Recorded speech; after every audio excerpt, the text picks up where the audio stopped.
Three, two, Noti Gang is going to show up.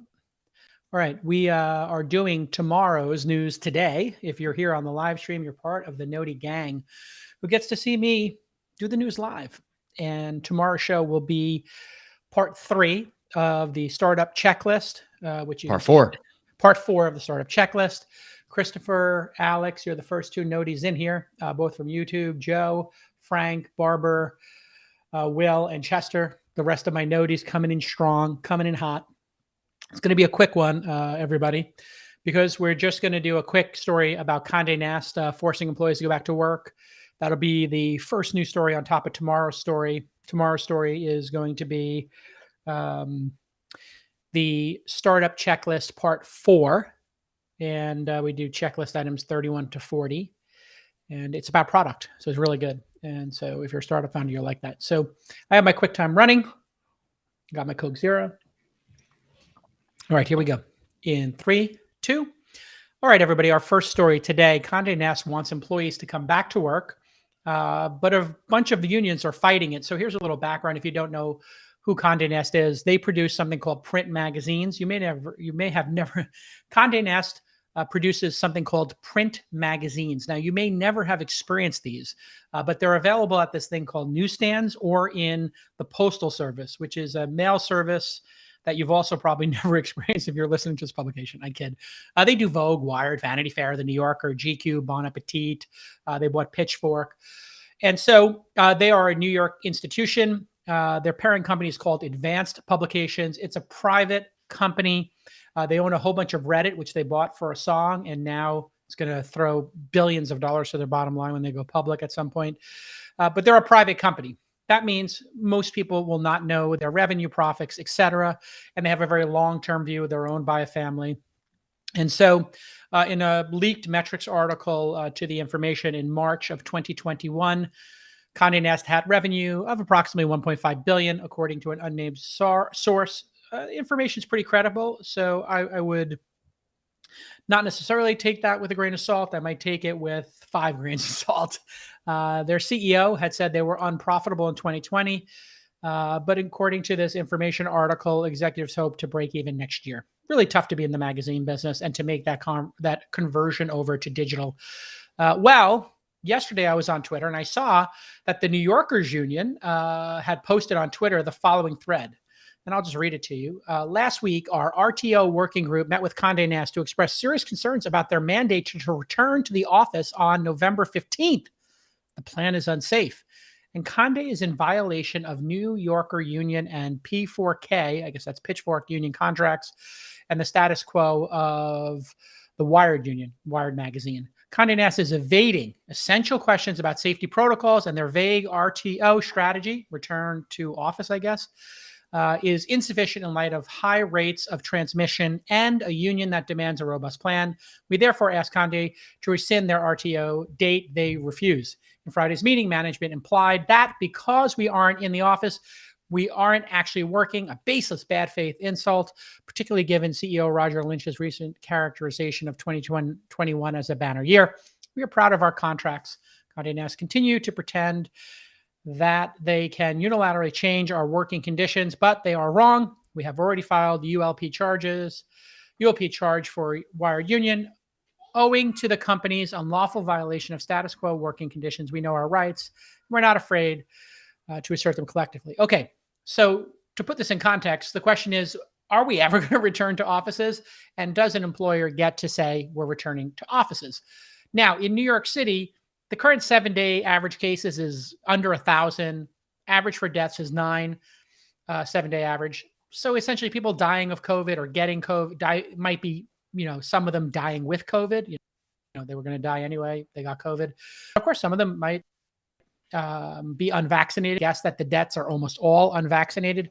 So it's one of these situations where a company does get to dictate you have to come back to the office. Clearly a low risk at it statistically. It's very low risk.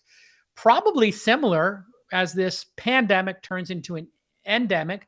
We're probably at the point where going to work is no different than going to Madison Square Garden to watch a Knicks game, going to restaurants. How different and I'm just asking this as a question, how different is it going to a restaurant, which certainly these employees are doing, or going shopping, which certainly these employees are doing, or going to an office? Probably no different. Now, I'm not saying that going to an office is the be all end all, but if the employer wants you to come to the office and that's their decision, well, to the office you will go, or you have the option of not working there. So the union can, make whatever statements they want, but it is the employer's choice because I don't think that this is high risk. Am I sounding crazy to you?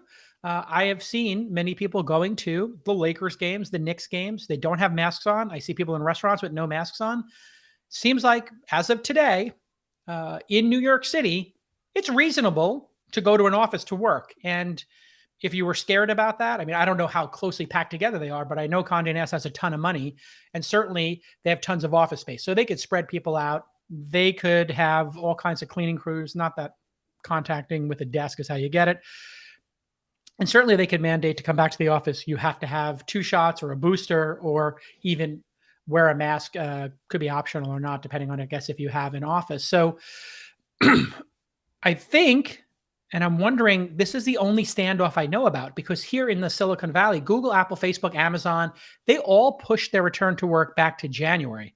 So let's just say that's, Condé Nast is demanding this 2 weeks earlier. And of course, this is all due to the Delta variant. And Apple was like, hey, let's have you come back 3 days a week. Tech is being incredibly, incredibly flexible. So why? Why is Condé Nast not being flexible? Why are they picking this as the hill to die on? A couple of theories. One theory is maybe they want to lay people off. Maybe they believe that great magazines and great content can only be made in an office. So let's say that they have those 2 beliefs. I'm guessing that those 2 beliefs are true. Maybe they want to trim the workforce, and maybe they believe that to make great content, to make great videos, to do photo shoots, magazine spreads, it's a collaborative process. And listen, I was a magazine editor for over 10 years. I can tell you it is a collaborative process. It would go better with people in the office. Now, if you're a writer and you're just writing a story, freelancers always did that from home. They didn't come to an office.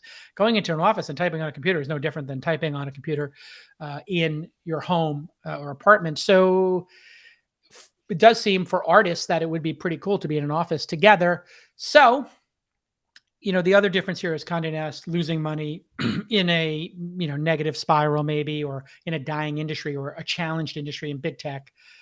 We had our most profitable year ever.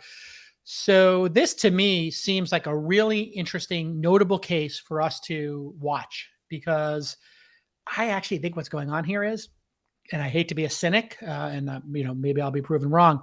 I think Condé Nast probably wants to cut jobs and maybe reduce their workforce. So this would be an interesting way to do that, is to just force people to go to the office. And I probably do think that an old school company believes that being in an office and discussing things is better than being home. And they probably also think some people are goofing off at home. I don't see that in tech because, we have such high expectations of employees. I'm actually seeing employees working harder, and I think burnout's a more acute problem. I don't know how good Condé Nast is as an old school company at managing remote employees, and they're privately held. And let's face it, they probably have old people who are old school running each of these brands. And they probably think, if you're not in the office, you're not working.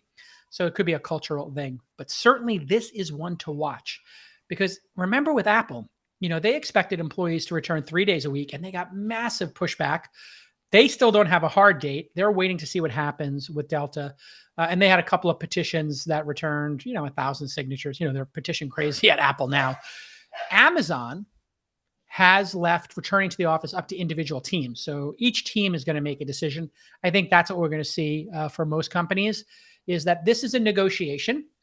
And so let's have the negotiation occur on a team by team basis and see how many people leave.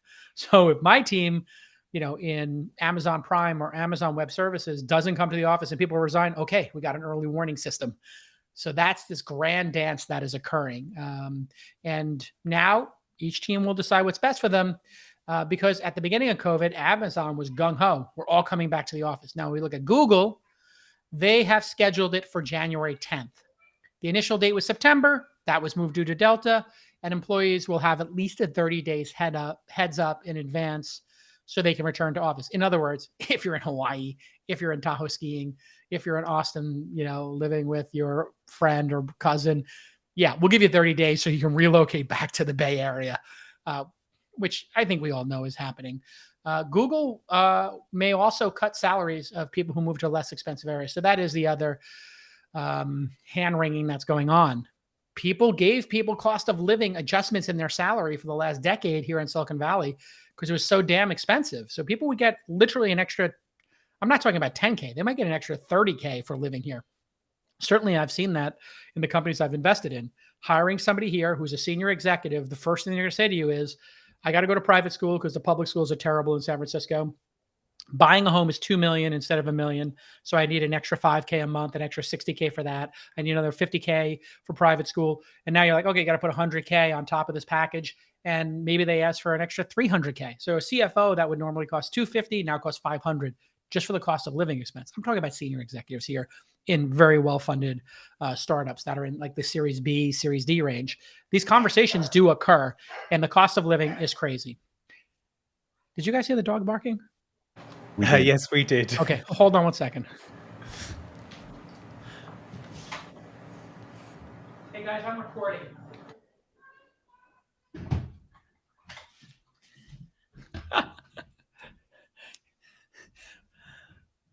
There's literally like 3 little girls, 2 bulldogs, and yeah. Madhouse. Literally everybody. A zoo. I live in a large house. J-Cal did okay. I'll leave it at that. It's a big house. There are 9,000 other square feet that people could be in other than the 100 outside of my office door, but there's a little cohort out there waiting for me. All right, let's wrap this story up. Okay. Where was I? Okay, let me do Facebook. Okay, Facebook expects employees back again in January 2022. And they also rolled out WFH Forever plan in May. Zuckerberg said in 10 years, he could see 50% of the company working fully remote. No word on how many days per week they'll go back to the office. So, people are going to get to choose where they work. That's the basic concept here. But Condé Nast putting their foot down, very interesting and well worth watching. What do you think is going to happen? You think they're going to fold, or you think they're doubling down? If they do double down, I think it's because they want to shed staff, and this is a great way for them to do it. You don't come back, we don't need to pay you. We can redo the staff. Or maybe you don't come back, hey, we'll make you a freelancer. You get rid of all your benefits. We'll just pay you per story or something like that. So that's the grand negotiation going on. Condé Nast might be thinking about it in an old school way. Here in Silicon Valley, there's like no COVID cases out here. There's very few COVID deaths. People are incredibly compliant. The place is spread out. People do not have a subway like they do in New York. So this is going to get really interesting. And I think we're going to see in the next 3 months if return to work happens. And we're going to see in the next 30 days what happens at Condé Nast. Let's watch this one. Okay, next up is our startup checklist. Stick with us. Okay, next up, let's talk about the startup checklist. Okay, next up, let's run through our startup checklist. Good? And then intro is right there. Right at the bottom. 3, 2. Today is episode 4 of the startup checklist. You can see 3, 2. Okay, today is episode 4 of the startup checklist, which you can see at thisweekinstartups.com/checklist. Today, we're going to go over points 31 to 40, which is on building a great product. We're going to go over all the important aspects: simplicity, design, the killer feature, viral loops, and more. But first, we're going to talk about getting back to work. We have an old school magazine business in Condé Nast trying to force their employees to come back to work in November, while big tech is increasingly being more flexible about working remotely. What's that all about? Let's find out and talk about it after the break. That was a good intro. It was a good. Yeah, nice. Solid, right? Very nice. Yeah, I felt enthused. Nice there. Yeah, excellent. I'd give it an 8. Yeah. Fucking guys, an 8. Yeah, it was a 6.5. That was a good. That was a great 6.5. It's a solid 6. No, you know what happened is I got my vaccines on Monday, and one of them was for shingles, which literally felt like my little brother Josh punched me in the arm, like what you used to do. We used to do this thing when you didn't expect it when we were kids. For Nick, this is how your dad thinks. Our biggest joke would be to sit on the porch, and when somebody was like drinking a soda or something, just as hard as you could, punch him in the arm and get liver bruise. This is the maniacal shit we did as kids for laughs. And literally your drink would spill and you'd be like, Larry, come home. Mom, Grandma, Kathy would be like, why do you have a bruise? And it was like, Josh did that. Jamie did that. We just punch each other because it was funny. Sounds like kids, young boys. Did you do that when you were a kid? Did you just punch each other? Boys fight. In the shoulder? Boys fight. No, we did it for it's joke. funny. My dad and I have the same amount of broken noses. We've each broken our nose 3 times. Really? Yeah. I've never broken a bone in my body. Your dad has had stitches and broken bones his whole life. All right, everybody. See you next time. Bye-bye.